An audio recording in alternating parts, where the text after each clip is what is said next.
morning. We're in the kitchen of the Vanderburg now. Don't mind the noise. We might get pulled away here, but that's okay.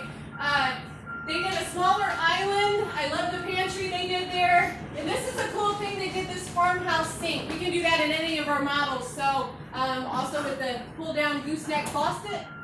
We did stainless steel Whirlpool appliances. I hope I don't have to plug that or whatever.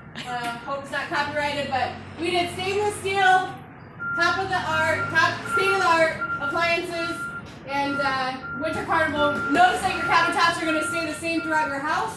We also did a stainless steel dishwasher in here, and this home looks really beautiful. We are really, really impressed.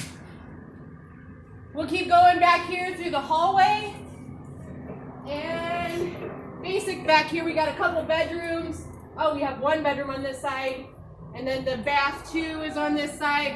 I'm really surprised and really happy with how the second bedroom, how large it is. When you walk in, you're going to notice lots of room in there, so awesome. We did a stand-up shower in the second bath,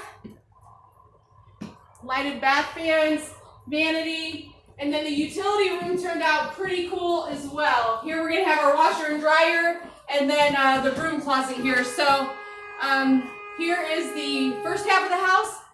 We'll move on to the second.